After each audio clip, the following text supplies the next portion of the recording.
is Trisha and welcome to my channel. Today I'm going to show you how I make these refried black beans, and I cook them in my Instapot to begin with. So let's get to cooking.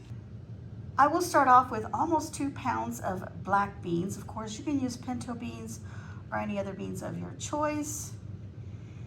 I'm going to be adding a couple of bay leaves. These are kind of small, so that's why I grabbed 2 of them. Salt to taste, half an onion, and a couple cloves of garlic. Of course, I have 3 of them there because they are kind of small, and I had to cut one in half. Now, what you first want to do is you want to sort out your beans and take out any little rocks or any other debris that might be inside. Here's a little rock right here. We're going to remove that. Any broken beans, anything that's even a half of a bean, I remove. So that's what I'm going to do. I don't like the way this one looks. We're going to remove that one. So that's what I'm going to do, sort these out, take out any that I don't like the way they look, or any little rocks or stems of, anything that may have fallen in there. And then we're going to rinse them off really well with some water. I'm not going to soak them. Surprisingly enough, I'm not going to do that. You can choose to soak yours if you want. Let's get these rinsed off. All right, so my beans have been rinsed thoroughly, and now they are draining. So let's get our Instapot ready. All right, so my pot is here, and I'm going to go ahead and put all my beans in there. So to my beans, I'm going to add anywhere from 6 to 8 cups of water. My Instapot does have a maximum line right there, so I don't want to go over that. I do want to make sure that my beans are covered. Okay, so now I'm going to add half an onion, bay leaves, our garlic, and our salt. Of course, you can wait and add the salt till they're cooked so that you can adjust it to taste. All right, so I'm just going to choose pressure cook, and I'm actually going to lower the time here to 20 minutes. Okay, so that is 20 minutes of cooking time. Of course, your Instapot has to warm up first, and then it will start cooking. So we're gonna leave it alone, let it do its thing. All right, so my beans have been cooking for 20 minutes and the steam has released. So I'm gonna go ahead and check them. It smells so good. This is what my black beans look like. And they're still a little hard, so I'm gonna go ahead and continue cooking them for another 20 minutes. And then this is where you could taste the water as well here and see if you need to adjust some of the salt. Tastes perfectly fine. What I'll do is I'll cook them a little longer, and then I'll go ahead and add a little bit more salt, and I think I'm going to add some pepper and some cumin. But of course, the seasonings are all going to be up to you what you decide to put in there. All right, so let's put this lid back on, and like I said, another 20 minutes. All right, so quite a few minutes later, because obviously the 20 minutes cooking time, and then of course the steam has to come out of the, has to pop out of here. And then I did another 20 minutes, and then of course I had to allow for the steam to also release, is the word I was looking for. Anyway, so the time is now gone by, so let's go ahead and pop this open. Sorry, that's kind of close there to the camera. Here are our beans. Oh, look at that. They mash up really nice. So, these are really nice. I did add a little bit more salt to this, but I feel like they might need a little bit more. And I told you that I was also going to put some pepper and some cumin. So I'm going to go ahead and add that in there. And what I'm going to be doing with these is I'm actually going to be mashing them and putting them with a little bit of oil in a pan to fry them. And then of course, you do it again, and then that would be a refry. But these are just plain black beans for now. So if that's what you enjoy, and you've got some black beans ready, you can add whatever you want to them, or add them to some nachos, or wherever you want to, however you want to eat them. Okay, but I'm gonna go ahead and mash them up now. All right, so I have a nice hot pan right here, and I'm gonna add some oil. You can use vegetable oil, canola oil, olive oil, or I'm using avocado oil. So I'm gonna add a good amount in there. There's about 2 tablespoons of oil in there. So you can see that right there, maybe not quite 2, yeah, it's about 2 tablespoons. Okay, so I'm gonna go ahead and pour my beans, and I'm gonna pour them with the liquid that they have inside, only because I want them to not get like really super dry. So we're gonna go ahead and pour that in carefully. I'm gonna pour some of my beans. I wanna make sure I get those bay leaves out.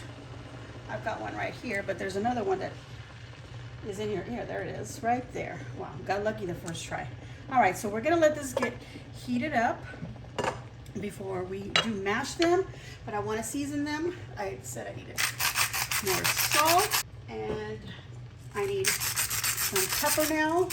And I'm gonna add about 2 little teaspoons of cumin. That might be too much for you. Maybe you don't like it, leave it out. You could use a little bit of chili powder or some paprika. You know, try something different, you know, add that in there. Now, if I had some jalapenos, I would love to slice them up and throw them in there, or even some serrano peppers, which I don't, with a squeeze of lime. That would make them taste really delicious. Okay, so I'm gonna add about 3 little tablespoons of garlic powder. Yes, I know I did use fresh garlic, but I love garlic, so, you know, I couldn't help it. I had to add some of that in there. All right, so I'm gonna give them a little bit of a stir. And let me get a little spoon. Okay, so I'm gonna give them a little taste here. Oh yeah, that's perfect. That is good. Now, like I said, I'm gonna let them get hot, and then I'm gonna get my masher and start mashing it. And I'm gonna mash, you know, the onion that was in there is all so tender now. If I squeeze it like that, I mean, it just falls apart in my fingers. And then of course the garlic, super hot, but the garlic will do the same. So that'll get mashed up all in with that. All right, so I got my mash here, and I've gone ahead, I'm starting to mash up my beans. I do have it on like a medium heat. I had it at a higher temperature, but I've gone ahead and I've lowered that. So I'm gonna continue just mashing them up. And then some of this liquid will also kind of evaporate. Just leave it uncovered. And I'm gonna lower the temperature. There we go. All right. And just keep mashing to your desired consistency. All right, so I've had these on the stove for about 10 minutes now, and I've still been mashing them a little bit, not throughout the whole 10 minutes. I let them rest for a little bit. Because I was letting some of the water try to, you know, get evaporate out of there, and it has gone down a little bit.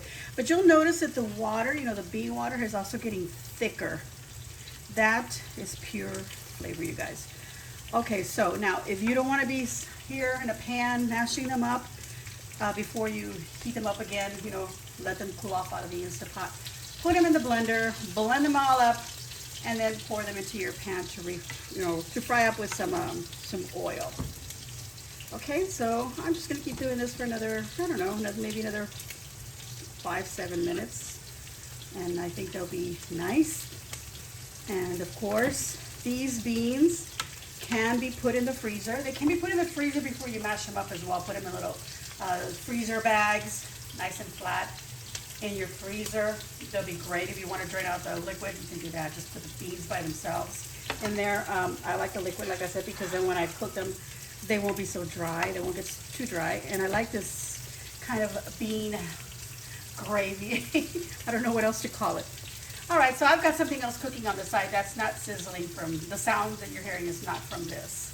This is just a little bit of a bubbly sound because I did put up the heat just a little bit more, closer to a medium. I had it medium low, and I've got it a little closer to the medium heat. All right, everyone, so it has been another 7 minutes, and I did mash them up a little bit more, and they've gotten really nice and thick, as you can see here. Look at that, nice and thick. Okay, so I said that you could freeze the beans when they were whole. You could, again, I want to make it clear that you can also freeze them when they've been mashed. And what I'm going to do is we're going to eat a little bit of them as they are right now with our meal, but then I'm going to put away and let them cool off completely before you put them in the fridge, by the way, or in the freezer. So let them cool off completely, and then I'm going to put away the rest of it so that tomorrow morning I can pull some out, and then in a pan with some oil, just like I did today, I'll probably use less oil, of course, because I'll have less beans. And then I'll refry these beans, and they'll be delicious with some eggs. And if I want to add some bacon on the side, maybe some homemade salsa, and make myself some huevos rancheros, it is going to be perfect. Again, you could do this with any other beans, like the pinto beans that you want to mash them up like this. But you can cook them whole for any other kind of beans, but probably mash. You probably just want the pinto beans or these. I've not tried like kidney beans mashed up. But if you have, let us know. All right, everyone, this is it.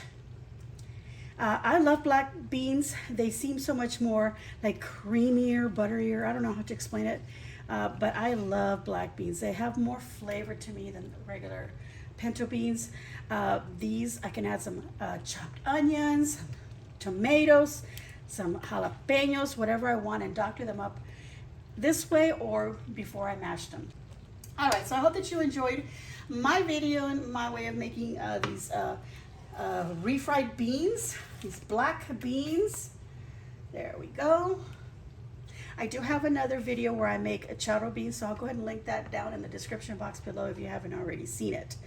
All right, everyone, I'm gonna give myself a big old thumbs up, and I hope that you too will give me a big old thumbs up and leave a comment down below and let me know what you think of my recipe. Do you do it differently? I'm sure you do. Everyone has a different way of making these, but today I decided to try making them in the Instapot. So if I think back what I'm going to do the next time, instead of 20 minutes and then 20 minutes, I'm just going to set my Instapot for its pressure cooker default of 45 minutes, and they'll be perfect. All right, so there you go, everyone.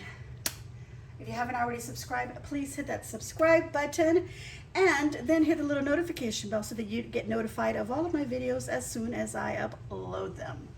Thank y'all so much for watching, and as always, enjoy.